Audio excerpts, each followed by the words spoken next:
Hey, hello guys. Good evening and welcome to this amazing webinar with Maansi today. Hello. Can you guys Hello. hear me? Yeah. Hey, hi Maansi. Good evening. Hi, Kalp. How you doing? I'm doing well. Yeah, so welcome to today's exciting webinar by Pitch Matter that's powered by Maxtron and in collaboration with Athava Consultants. I am Kalp Bhatt, a partner at Athava, and with over a decade of experience in startup incubation, acceleration, and investments, I'm thrilled to be hosting today's discussion on the intersection of media, AI, and startup innovation. So let me introduce our special guest today, introducing Maansi S Darrbaar.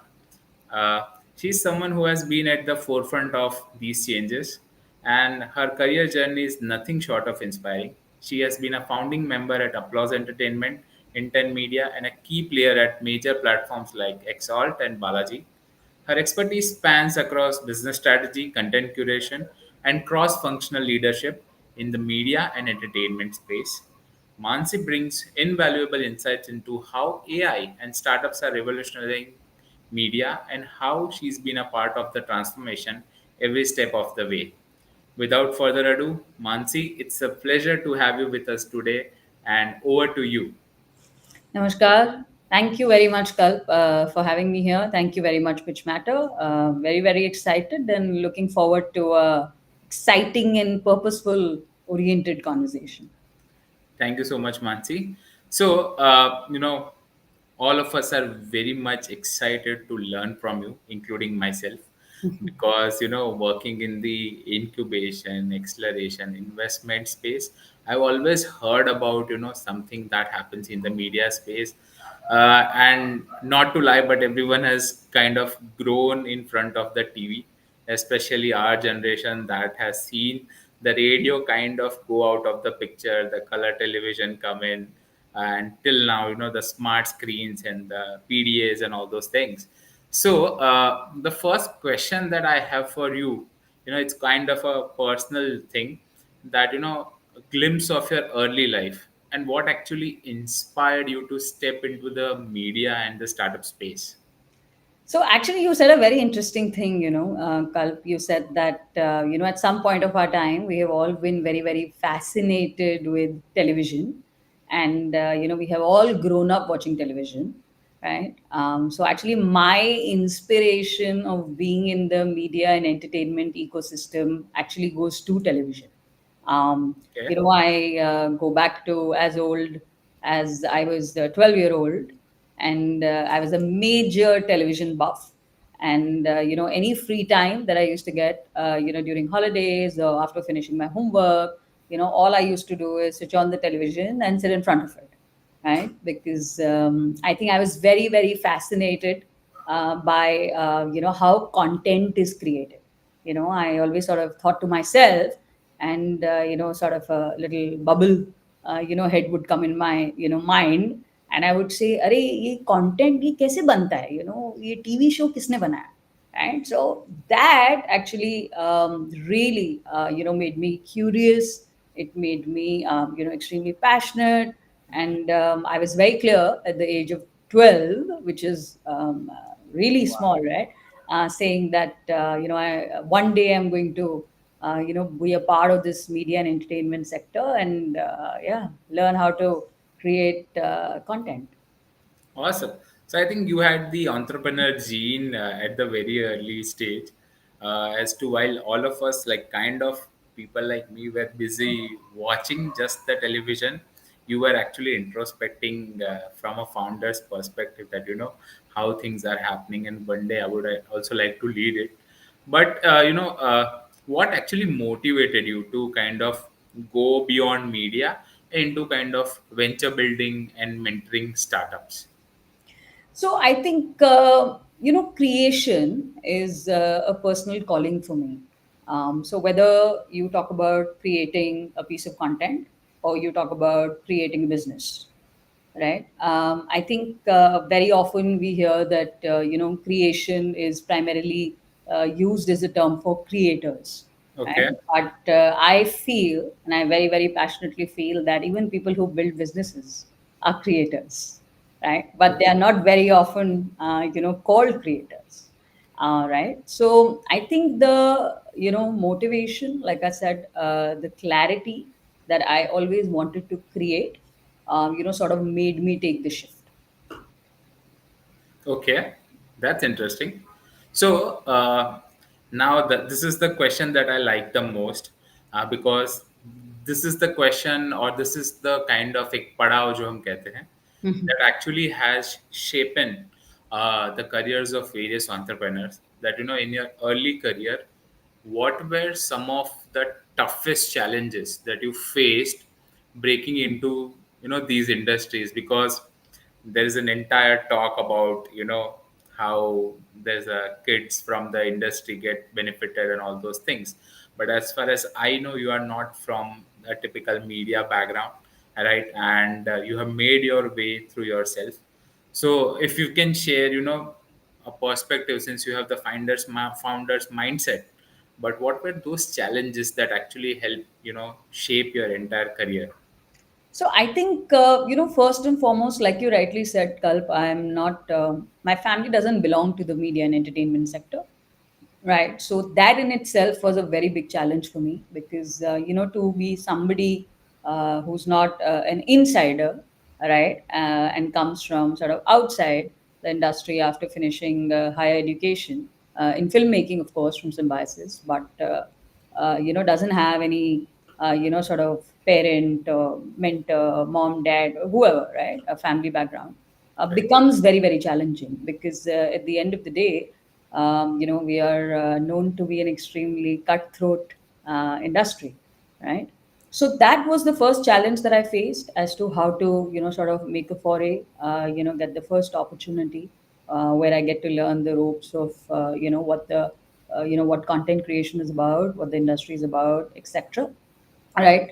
Moving on from there, my second challenge was that in a male-dominated, industry, I would say, right, being a woman becomes very, very challenging, especially when you're on the business side of things, right? Because if you look at the hardcore business profiles, I think the percentage of women, is minimalistic, right? So to firstly get an opportunity to be on that side, and then prove yourself, that you can deliver PNL, right, was very, very challenging as a, second challenge. And third is that when you have, it's very overwhelming. Media can get very overwhelming, because when you're part of a company, when you're building something, I think there are too many stakeholders involved, right? So to get on the same wavelength as multiple stakeholders has always been very, very challenging, when you're building a company. True. So another thing that has been very helpful for, say, my journey, or what I've seen in the typical entrepreneurs or founders journey, is to have a good mentor. So if I have to ask you that, can you give us a few names or a few people who actually mentored you, say, in the media space, in the entrepreneurship space, or in the investing space, or in general, someone or some person who has actually been that guiding force for you? So, I would say role model, right? I've actually, I've grown up reading about a lot of entrepreneurs, founders, right? Whether you talk about, Richard Branson, you talk about Steve Jobs, you talk about Rupert Murdoch, you talk about, Warren Buffett, right? So, I think when you grow up reading, about so many founders and their journey and entrepreneur, they somehow become your coach, right? While they are not in physical, in person, mentoring you or know you, they actually are still mentoring you, right? So I would say that these different role models and many more, right, have played a very, very critical role, in sort of my journey till now, right? And the second part, I would say that actually all these startups have been my mentor. I'll call them my mentor, right? Because they have really given me the opportunity to learn. right, and to guide me and to sort of lead me forward. So I would give that due credit to all these, founding, companies. Okay. Any interesting experiences that you could share with us regarding your early career coming into the media space, mentorship, working on various projects, being very new to the media, anything from that genre? So I think this goes back to the early step, the first step, I think, in the media and entertainment industry. I was working, at that time. My first, assignment was a show called Laskadam. Laskadam. Of course, like kitne pratishat Bhartiya, still we use that, yeah? Yeah, yeah, Absolutely. absolutely.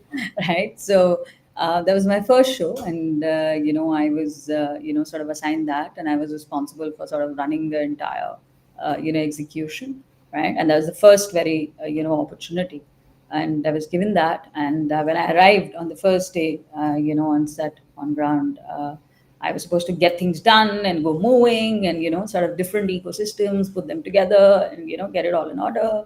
And I step forward and very softly and very, very politely said, setting dada. We've got something called a setting team, a art team in our industry, so we say dada to them with respect. As this setting dada, setting dada. I said it 3 times, right? And nobody bothered Yeah, listening to me, because must be wondering, oh, a new little 23-year-old correct, correct. words on the block. And I paused for about 5 minutes, wondering, like, what is going wrong? I'm unable to get things moving, right? And then I paused for 5 minutes, and then the voice, the decibel of the voice, sort of reached That increased, yeah. maximum. And suddenly it was all magic, with Yeah, all yeah. the departments turning around and, moving and getting things done. And I could see all that magic, sort of come alive in front of me, which goes behind the screens in order for us to create the magic on screen. Awesome. And if you can share, how was it working with the very own like Bhai of Bollywood? Like, how is it working with him? I think he's fantastic, for somebody of his stature, right? To be so, kind and polite and friendly, right, with the younger, sort of, team who's in charge is something I've rarely seen, right? So it was, I mean, when you're working with him, it doesn't feel that you're working with a celebrity, you're Right, rather a star, right? Because he makes you so comfortable, and the way he looks after you, right. is commendable. So, yeah, fantastic. Absolutely. Yeah, and since we are talking about experiences, uh, looking back to your 16 plus years of career, what are those pivotal experiences that kind of defined your transition from, say, a media exec to an ecosystem builder? So I think the foray into the startup world, right? So, at one point you're a media executive, and then you get introduced to this world of startups, right? So the foray, like I said, the first step into the ecosystem, right, sort of gave me the opportunity to become a ecosystem builder, right? Okay, okay.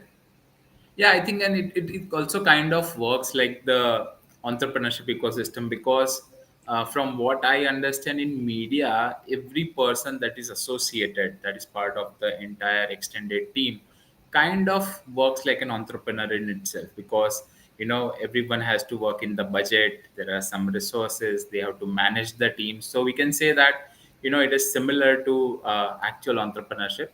So, on that note, let's get a glimpse of the upcoming Pitch Expo. That is going to be one of the biggest investment expo on the globe. That's happening next year in April. So let's see what's that all about.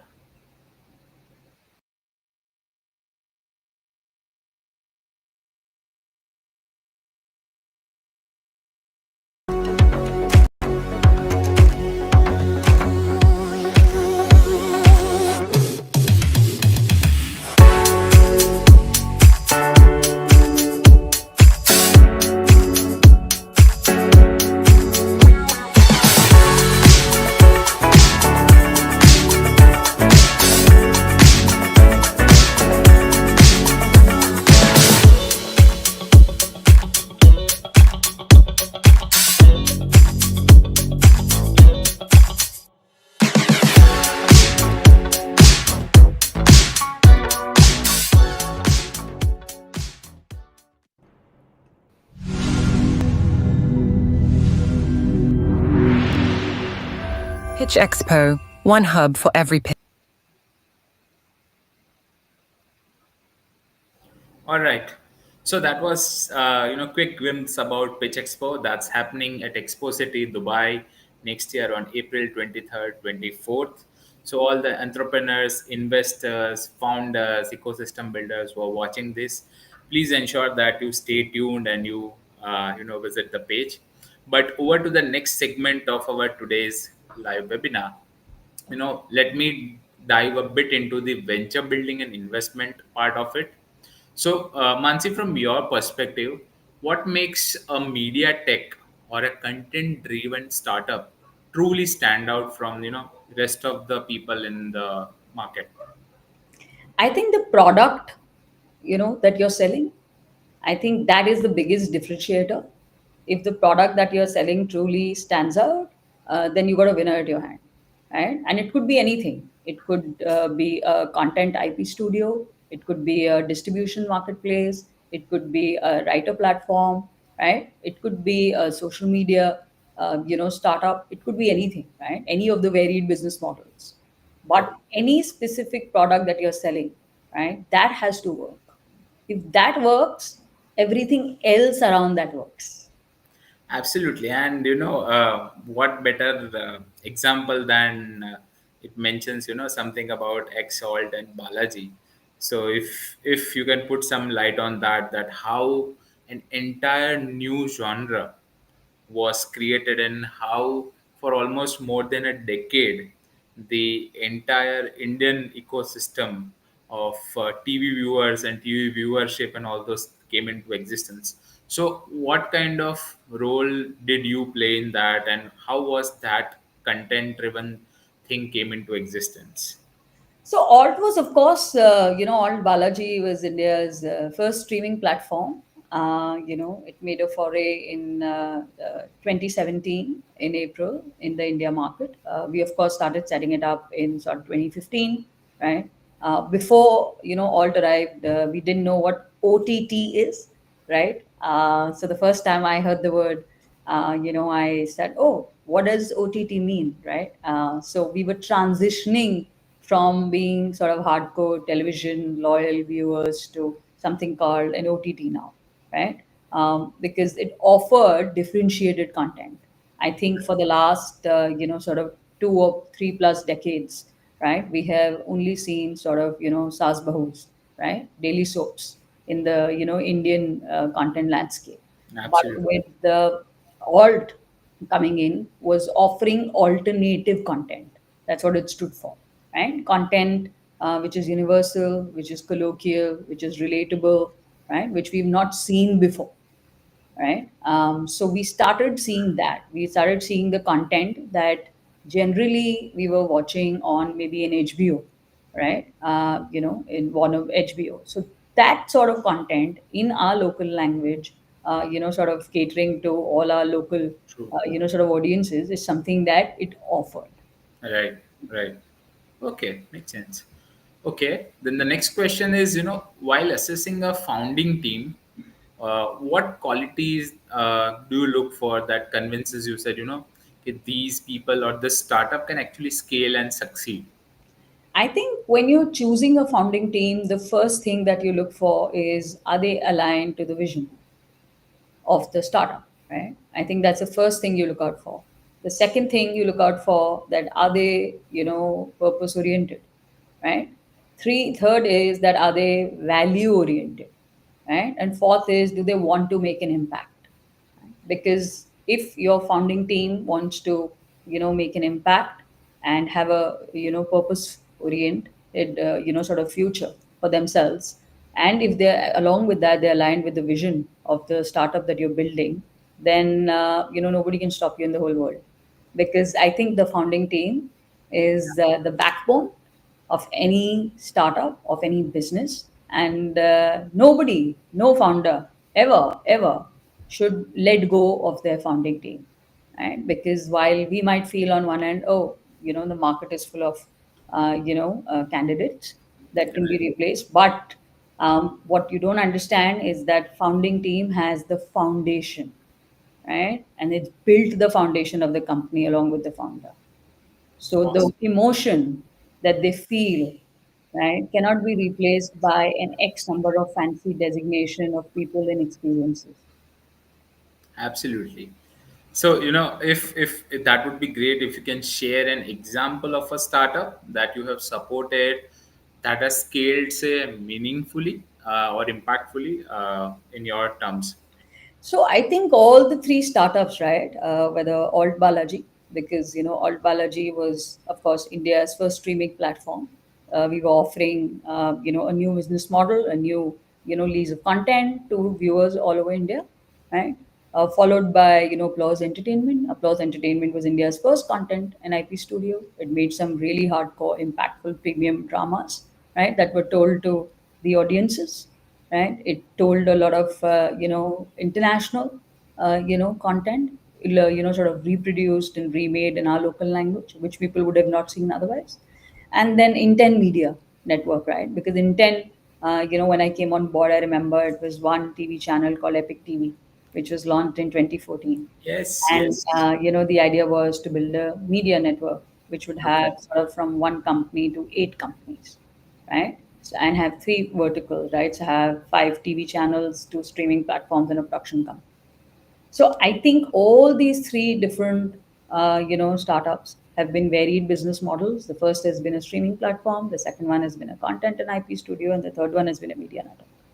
So from seed, to a plant, right? That's been the journey across all three of them.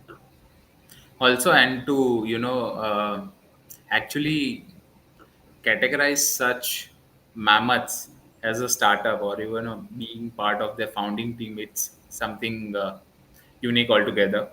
uh, So based on that, since you have been a part of these three different startups, what I would like to understand is, there would be some recurring mistakes that you see that the media or consumer tech founders make.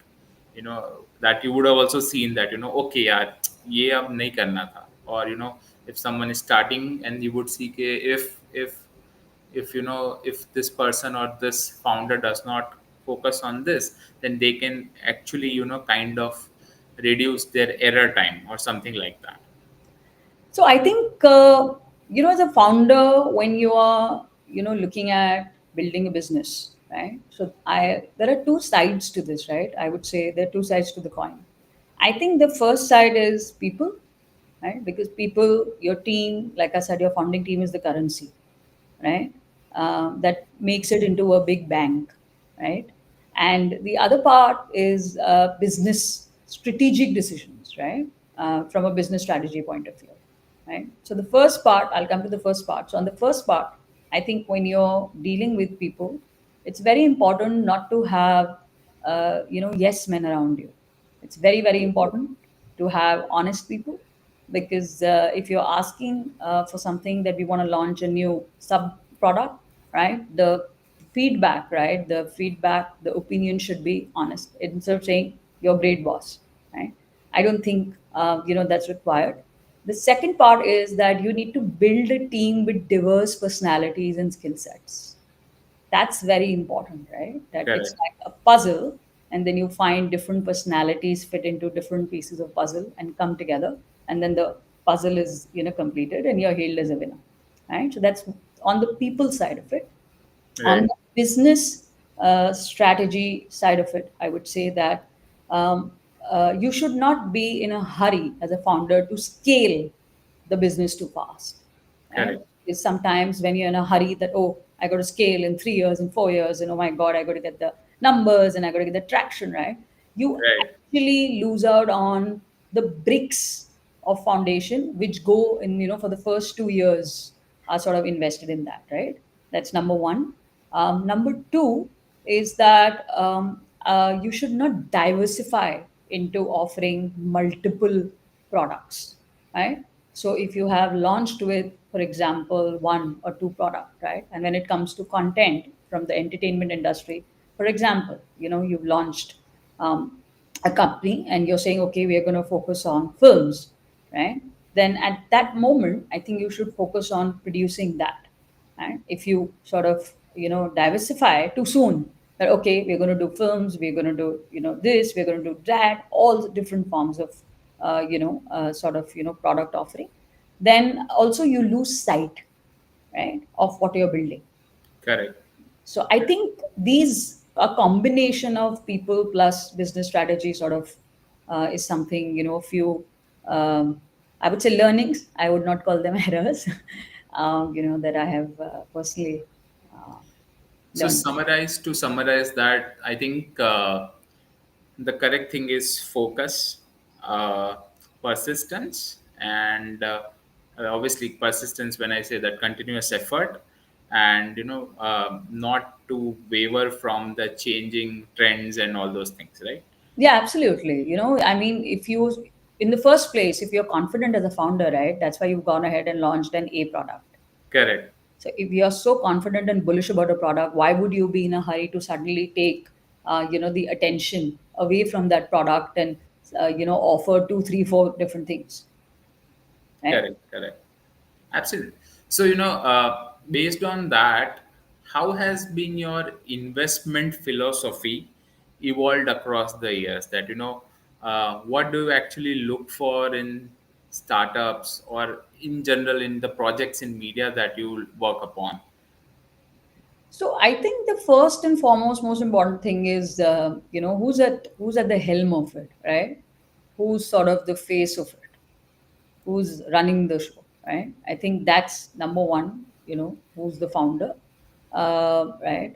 Along with the founding team, right? Because, like I said, that the founding team is the foundation of a company, of a startup, right? Two is, how is it differentiated, right, from the current entertainment or media and entertainment ecosystem when it comes to business models, right? Are we still talking about a production house, right? So there are multiple of them, or we are talking about, a distribution, right, a content distribution marketplace, or we are talking about, an animation studio, or we are talking about audio OTT platform, right? So I think that is very, very important as number two, right? And three is, what is the vision, right? 5 years or five plus, sort of 5 to 7 years, how are they looking at sort of transitioning, right?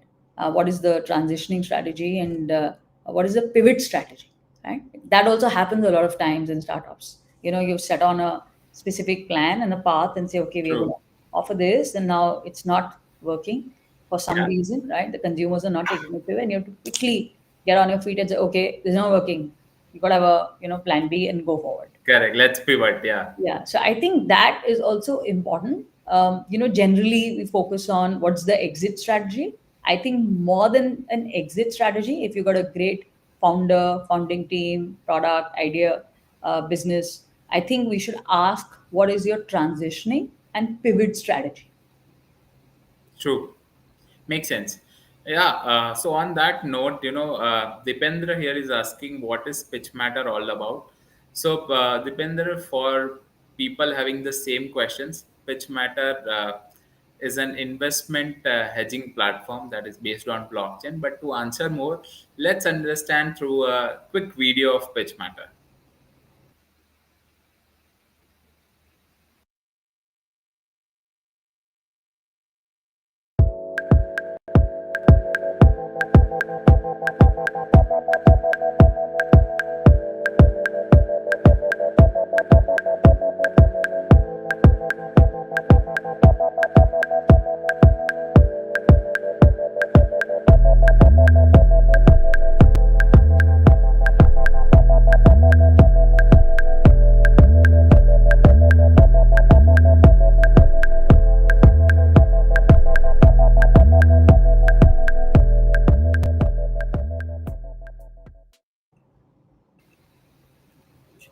Okay.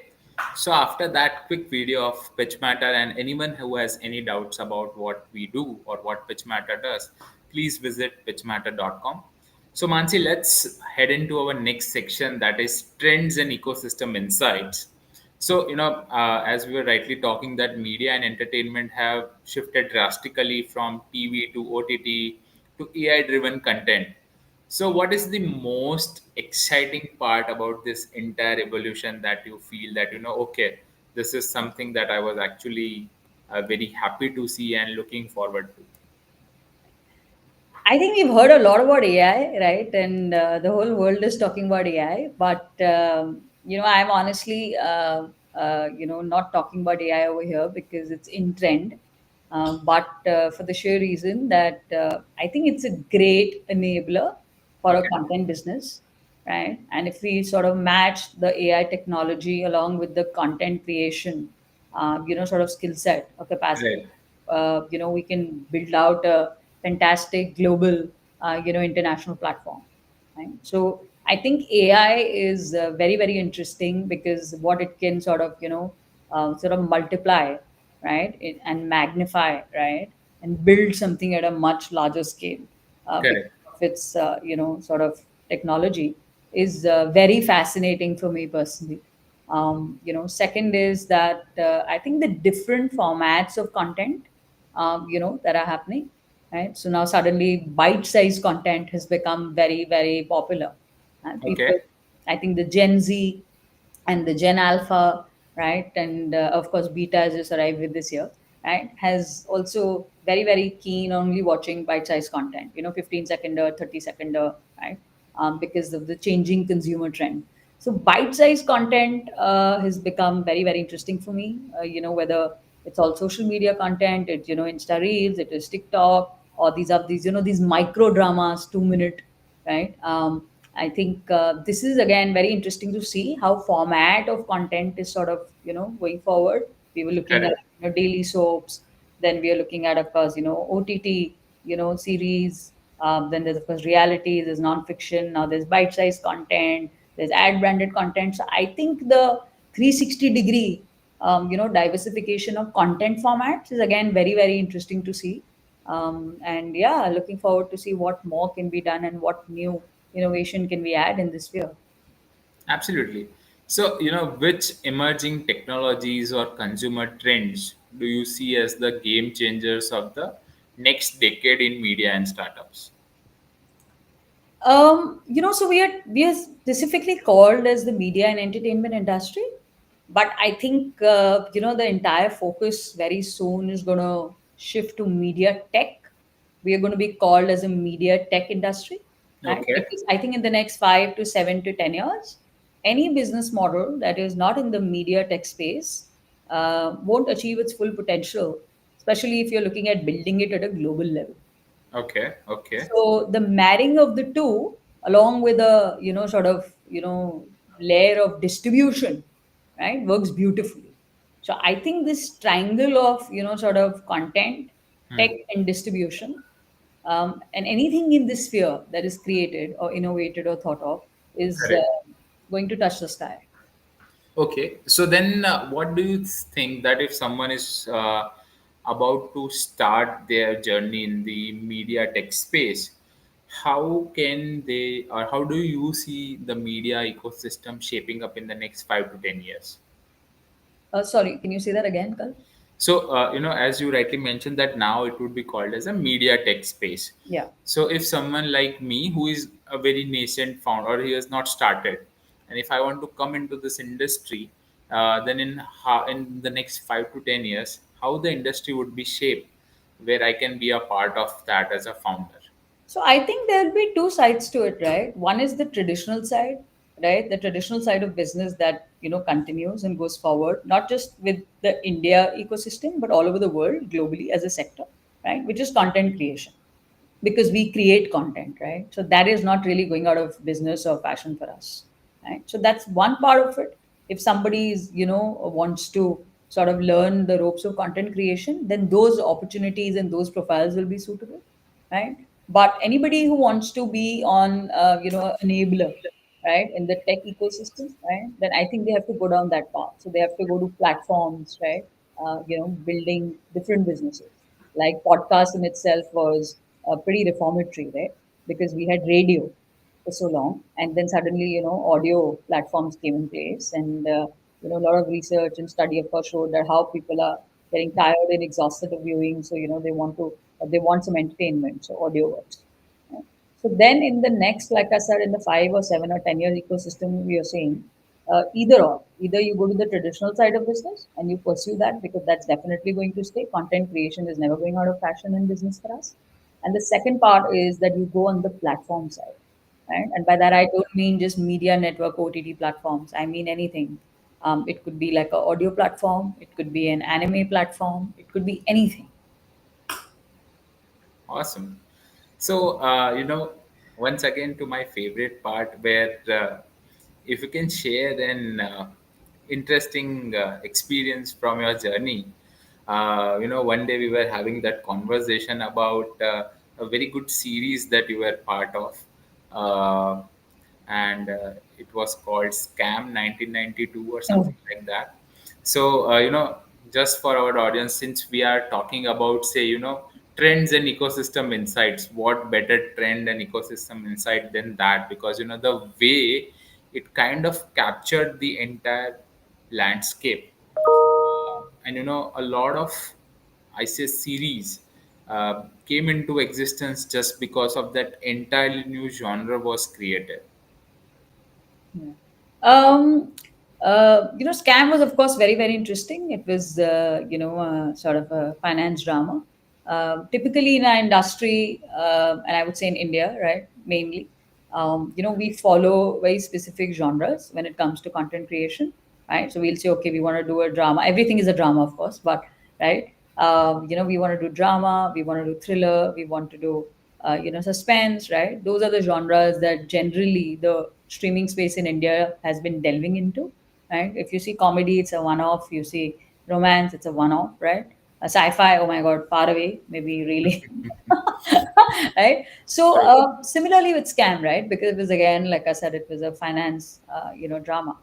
So when the idea was sort of the series was produced and taken forward, right? Then of course it worked wonders and it released, and of course the audiences showed. But I think before it was created, I think every time there's a new genre that's created, the ecosystem, especially the India market, right? We are reluctant, all right, to create. When once something is successful, then of course everyone says, oh, we want to do a finance drama, we want to do a finance drama, right? That starts. So yeah, so far so good. Yeah, and in that there is a very famous line that risk hai to ishq hai. Yeah. But our cap shield by pitch matter that kind of works anti-risk. That we are there to help you reduce the risk. So let's see a quick glimpse of what cap shield does.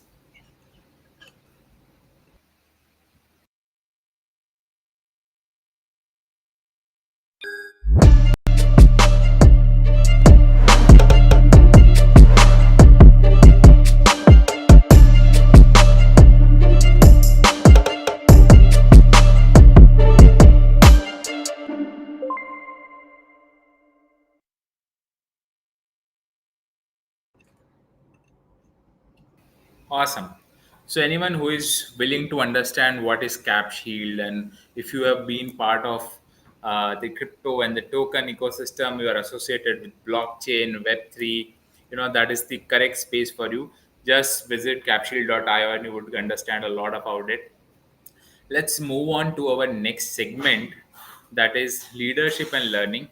Mansi, so all of us know that creating content in the media space and working in this space asks for a lot of effort and hustle, and working in diverse roles as you rightly mentioned.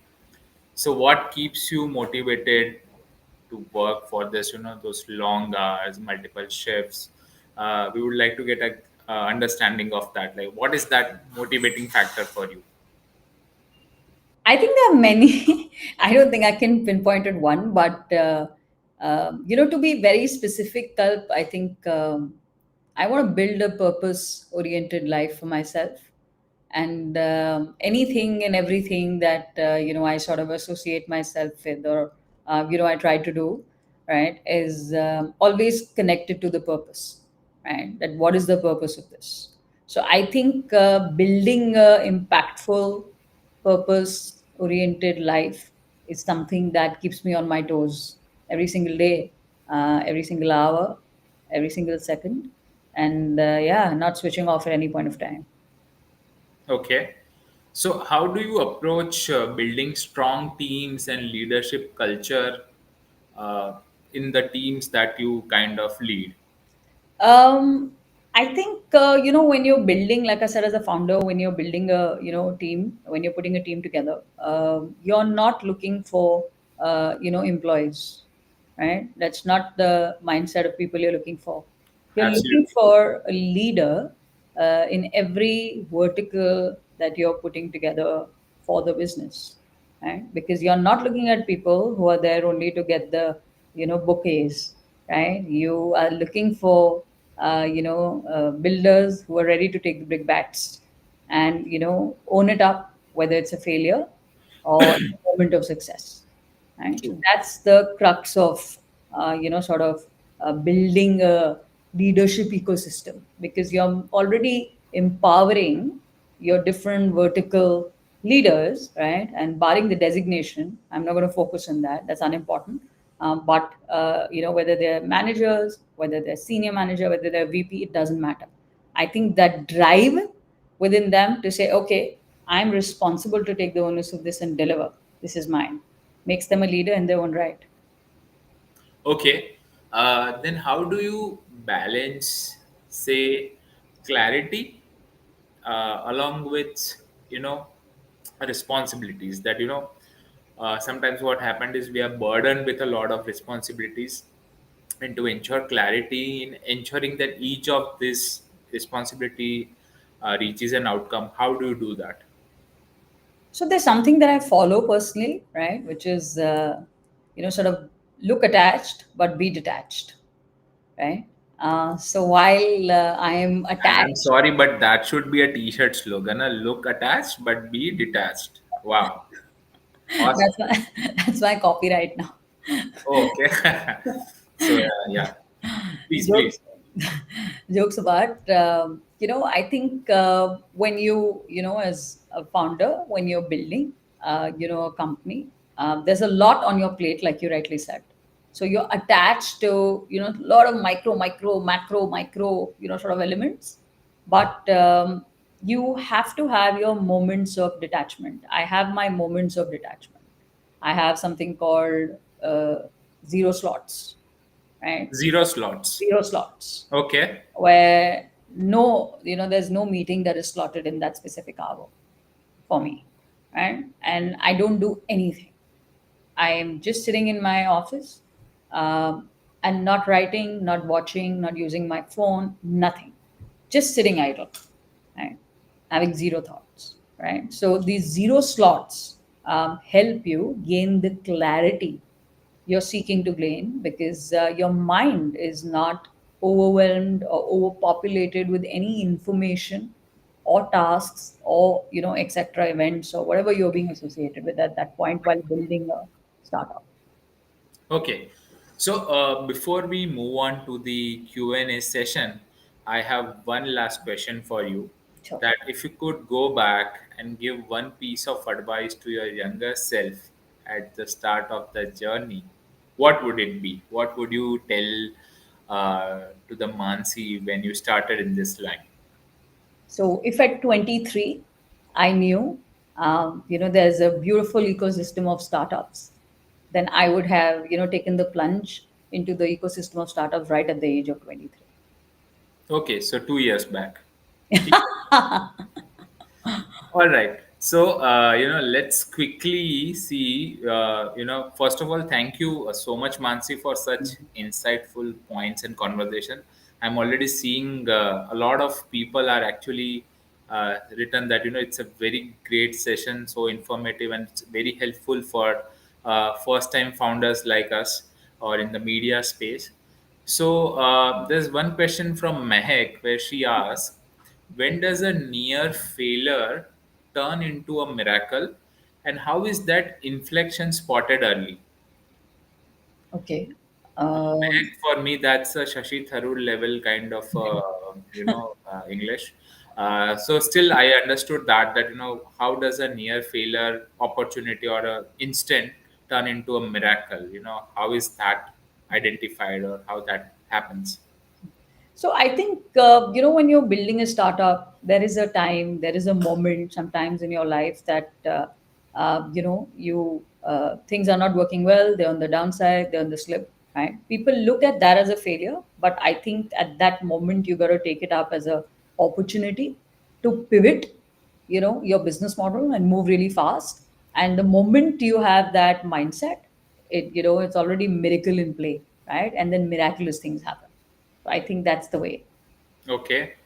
Then there's a question: what's a number everyone chases that doesn't mean much, and what's a better signal?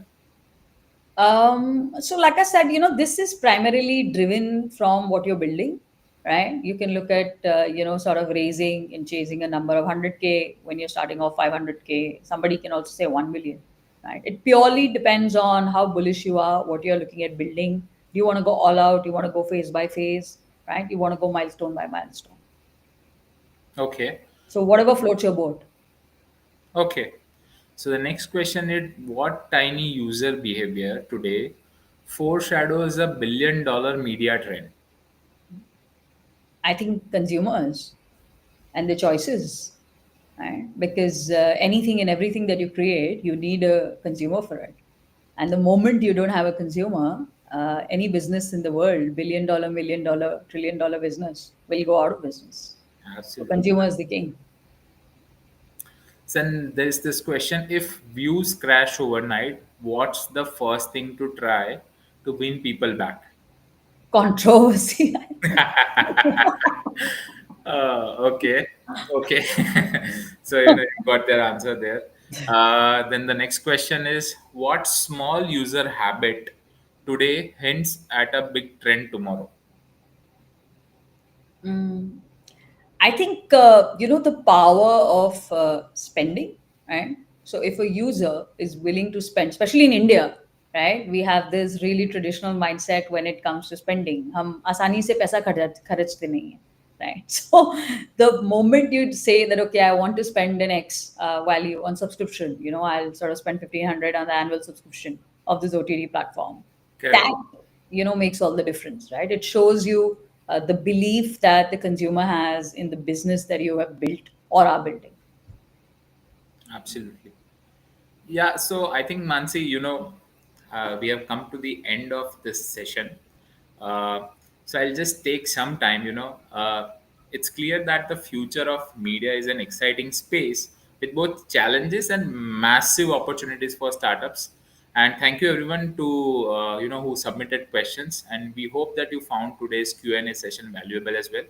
And before we wrap it up, I'd like to thank Mansi once again for joining us today and sharing her wealth of knowledge. A big thank you to Pitchmatter and Maxtron for enabling this webinar with Atharva Consultants. We are just getting started, and if you are interested in exploring more of these exciting topics, we will be coming down with more sessions about what Pitchmatter, what Pitch Expo is doing.